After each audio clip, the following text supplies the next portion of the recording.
Right. Good evening, Clive. How are you? I'm good, Graham. How are you? I'm very good, thank you. It's first week of the new year. No catastrophes so far, No. unless you're over in America potentially. But that's a completely different story. Anyway, Well, this is let's not go there, Graham, because that takes far longer than 5 minutes talking about that yeah. scenario. Let me tell you. So here we are, five with Clive. I do believe. I suppose I should have checked this beforehand, but I think we're on episode 10. But I'll Really? have to confirm. So this is a 10th anniversary potentially. Very good. Very good. Um, There are some TV series that have never got that far, you know. well, there you go. We must be doing Faulty okay. Towers comes to mind. I don't think they recorded 10 sessions, did they? Or 10, yeah, I don't think they did. I think it was But 12. I think it was 12 was it? episodes. Okay. We're chasing. We're, we're getting in the regions of the 40 Towers then, which would be good. Good Yeah, company. We'll be in good company. excellent, excellent.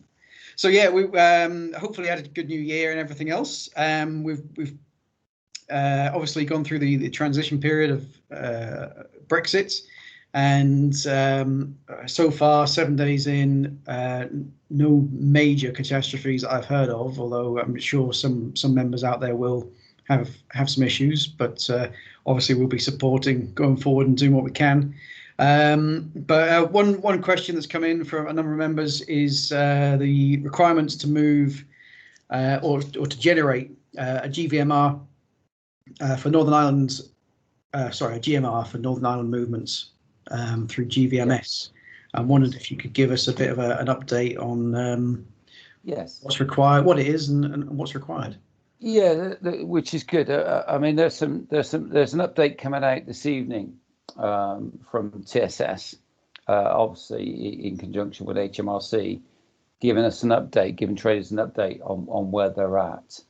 It's one of the issues. I mean, just going back to the view, 7 days into kind of our new world, as we've been calling it, volumes across the border has been really low.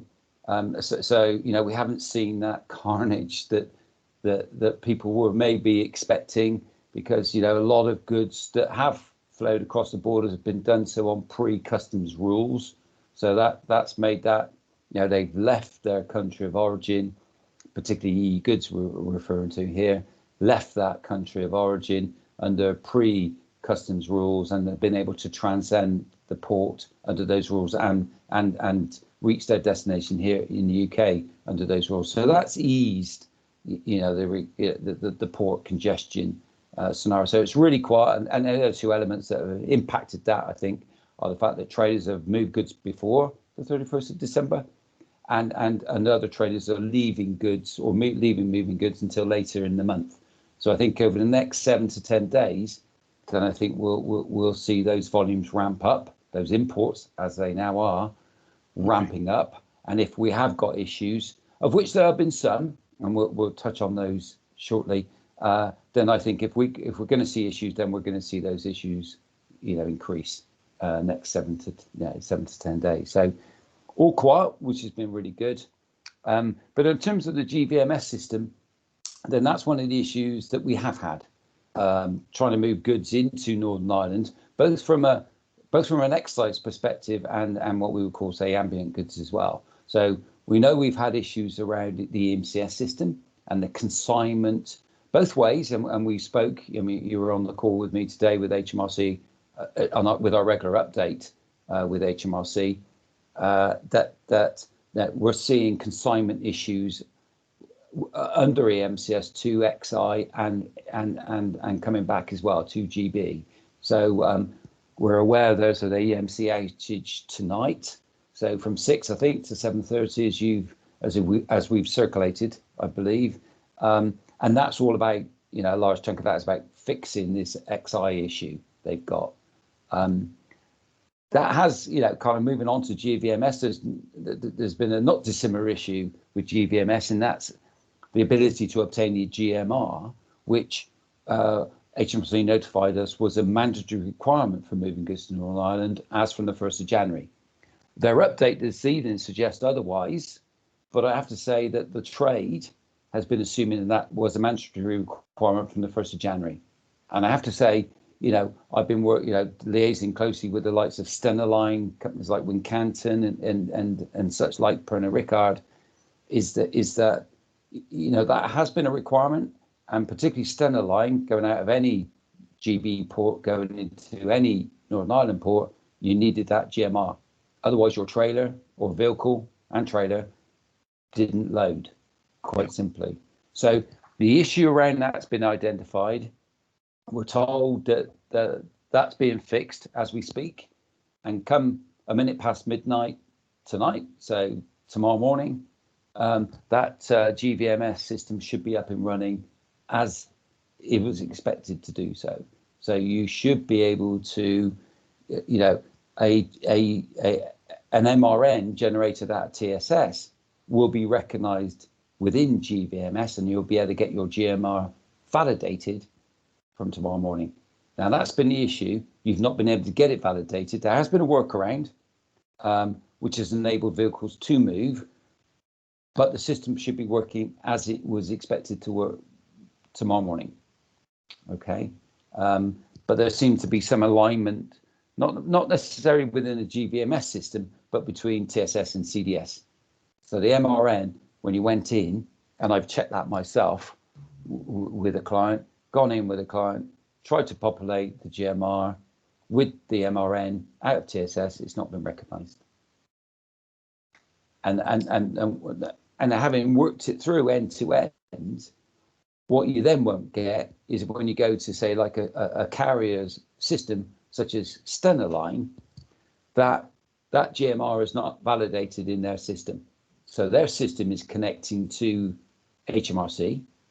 And I've personally witnessed that, is that you won't get a green tick. It stays a red cross on that Stena portal that interfaces with HMRC. So the system works clearly from some aspects of it.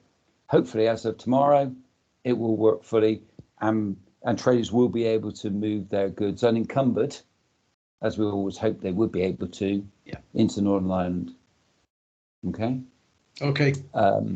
If you, I know you're working on that, getting that across our website and maybe across our others, our social media platforms, to get that message out there. Look, you may have had issues, but there is a resolution being worked on. That resolution should be on the ballpark tomorrow. Yeah. Excellent. Okay. Well, fingers crossed. Yes, let's hope so. And but I'm confident, that will be the case.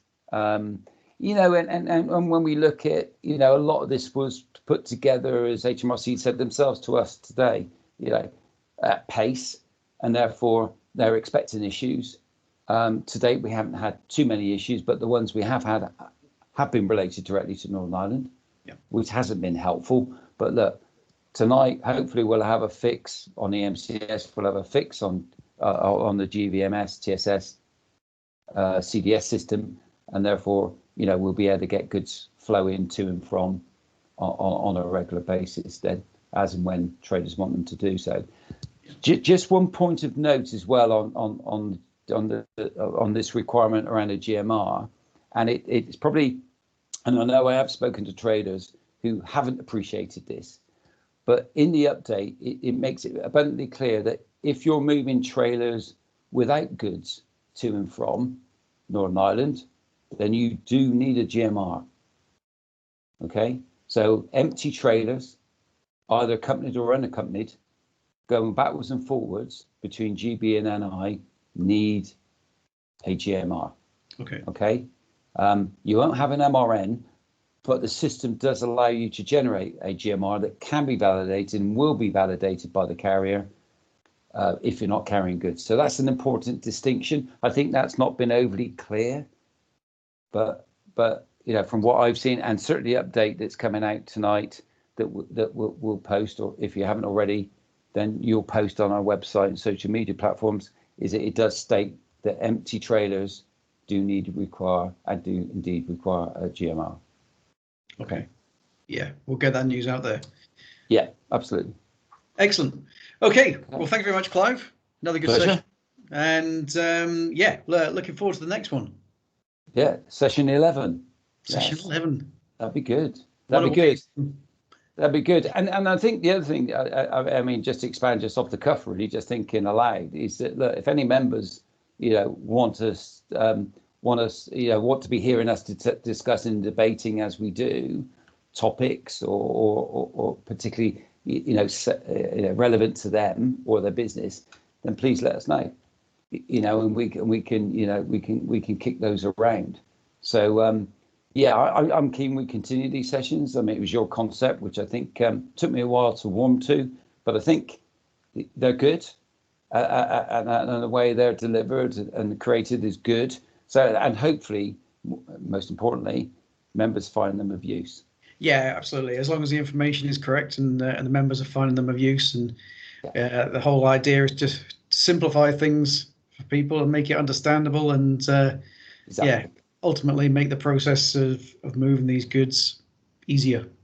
Yes, absolutely, and hopefully, get it across, in relatively simple terms, what the issues are and how those can be resolved. I mean, going to the HMRC website is not always easy to obtain what you need or get clarity around what you need, and hopefully we can bring that clarity or go down or discuss granular detail that you otherwise wouldn't either maybe think about or consider.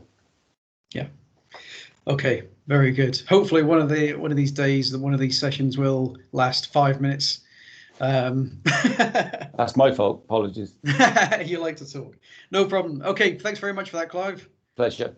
I'll see you on the next one. Yeah. Enjoy your evening. You take care. Bye-bye. Take care, everyone. Bye.